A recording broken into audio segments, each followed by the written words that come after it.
Hi, everybody. This is the Baseball Hut, the amazing, spectacular, terrific, the great one, the people's champion, your host Hut. And back here, just do a recording of MLB mock draft. And we have this from Jonathan Mayo. Mayo. He did a mock draft about a week ago, and we're going to do it a little bit and see how this goes. So here we go. 2 weeks have passed. It's really not 3 weeks. 3 weeks have passed since Jim Callis officially started our mock draft season with our first projections of the first round of the 2023 season. Now it's my turn. While there has been some buzz about players moving up and down, and I've tried to reflect on some of that below. Hold on a second. You just get to see my face. Hello. Before we get into this, please subscribe as we go along. Well, there's been some buzz about players moving up and down, and I've tried to reflect some of that below. Much of what Jim wrote remains the same. Namely, the top five names have continued to cement themselves the clear top of the class. OSU teammates Dylan Cruz and Paul Skenes, Florida outfielder Wyatt Langford, and high school outfielders Walker, Jenkins, and Max Clark. There was no cause to keep them from filling in the top five spots, though I did mix the order a bit about after the top two. Let's jump a little bit. Now, the New York Mets and the Dodgers don't have number one picks. They had to give it up for the competitive balance tax. So they both got bumped down 10 spots.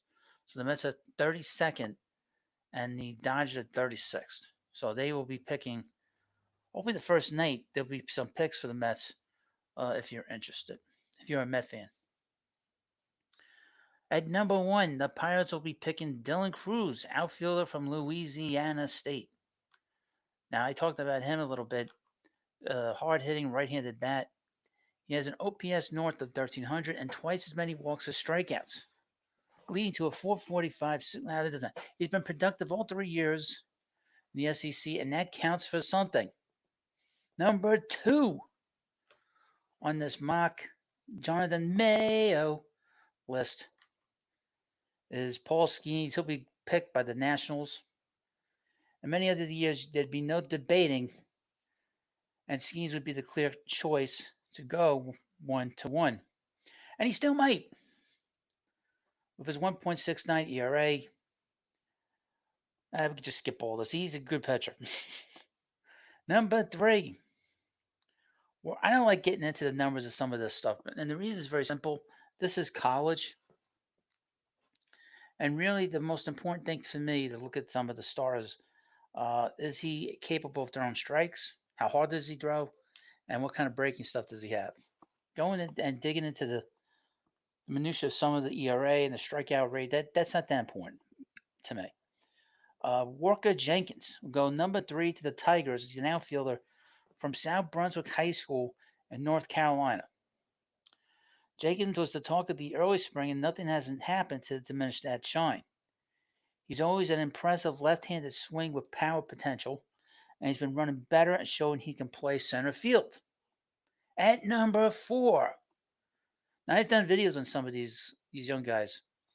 You need to check that out on the channel. Number four, the Texas Rangers. The first place Texas Rangers.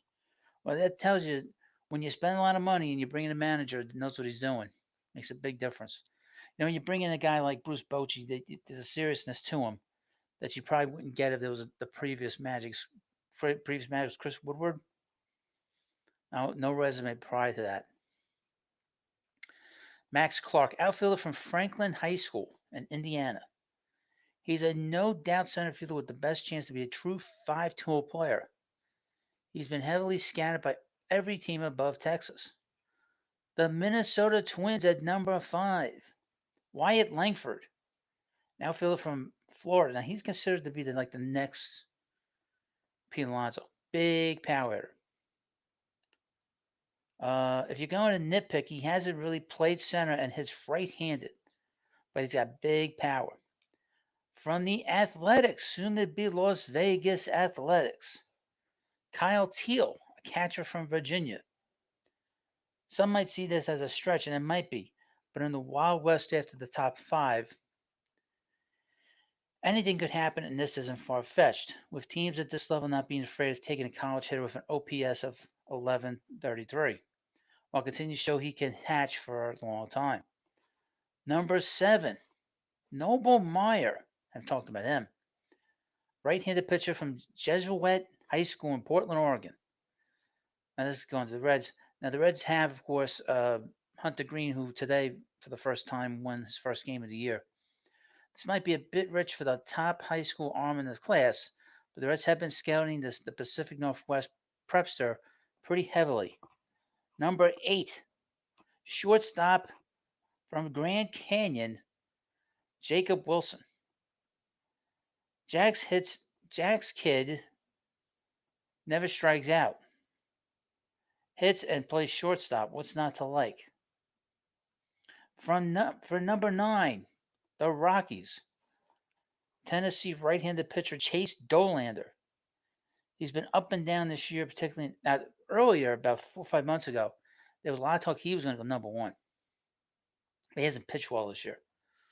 But he still has a solid 4-pitch mix in a year with not that many college pitching options. This is not a very strong pitching draft, from what I've heard. Actually, at the high part of it. Mostly prep players this year, which means high school players. Number 10, from the Miami Marlins, shortstop Jacob Gonzalez from Mississippi. He's actually going to take a position player.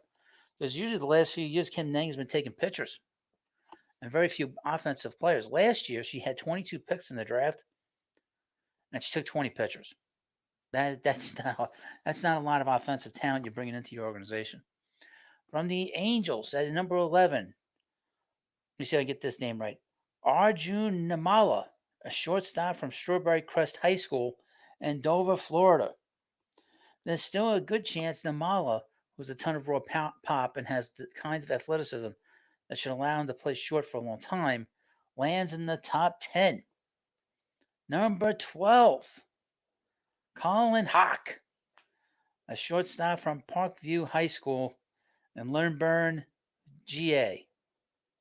A high school player with upside who plays up the middle. Sounds right out of the D-backs playbook. Drew Jones, Jordan Lawler, Corbin Carroll, I guess, for references. Number 13, the Chicago Cubs. Right-handed pitcher Rhett Lauder from Wake Forest. He might not have loud stuff, but he's been extremely consistent, has an ERA under 2.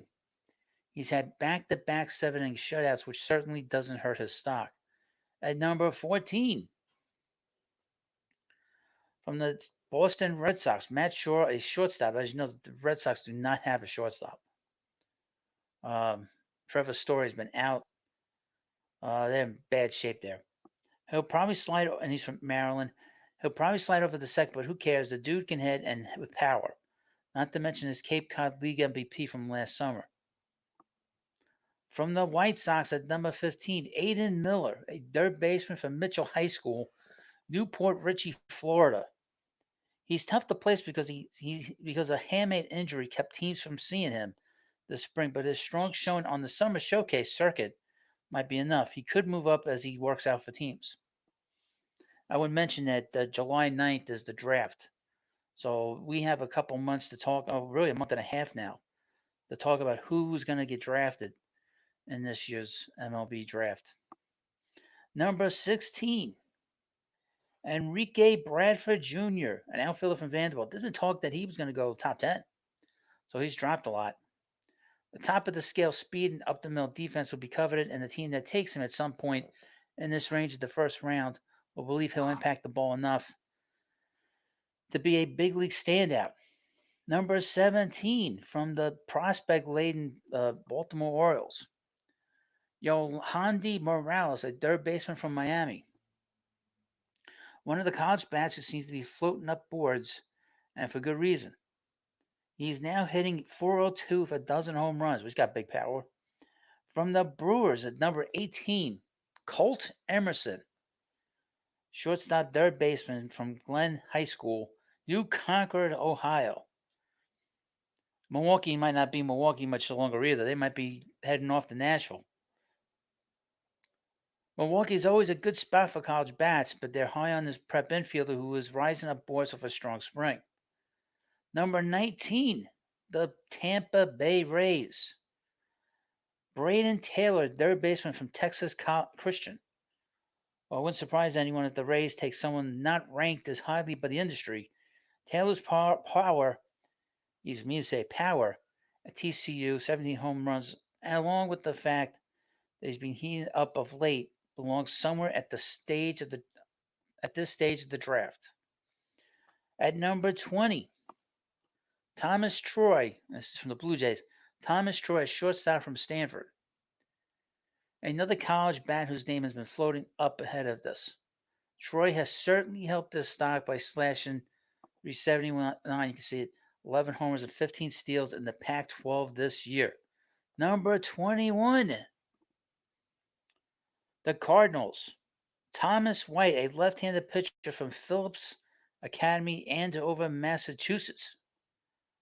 Many evaluators think White will go higher than this, given that he's the best lefty in the class and close to Meyer in terms of being the best high school arm to choose from. Upside wise, he very well might not last this long, though it's tough to predict the prep pitchers.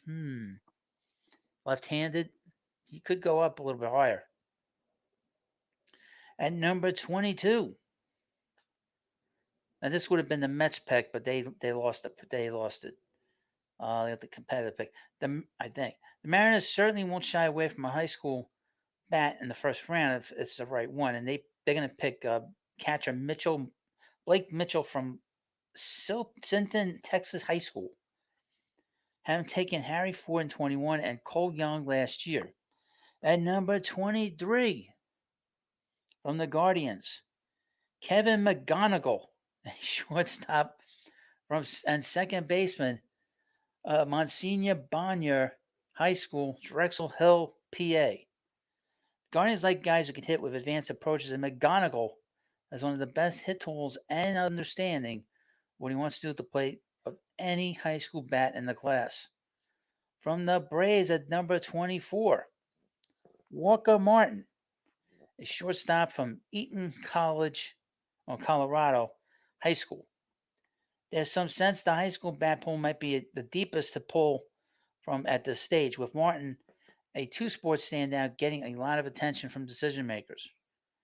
Number 25, the San Diego Padres. Bryce Eldridge, first baseman, right-handed pitcher, Madison High School, Vienna, VA.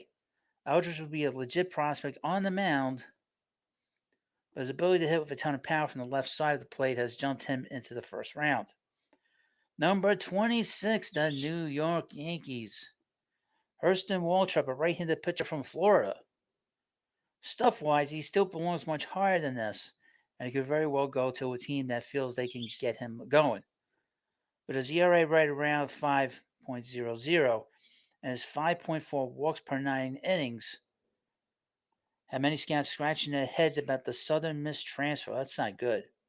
Why would he go that high if he pitched so poorly? At number 27, the Phillies, Charlie Soto, right-handed pitcher from Reborn Christian Academy from Kissimmee, Florida. They've taken Andrew Painter and Mike Abel in recent first rounds, and Soto's combination of stuff and athleticism on the mound has him in many first-round conversations. Number 28,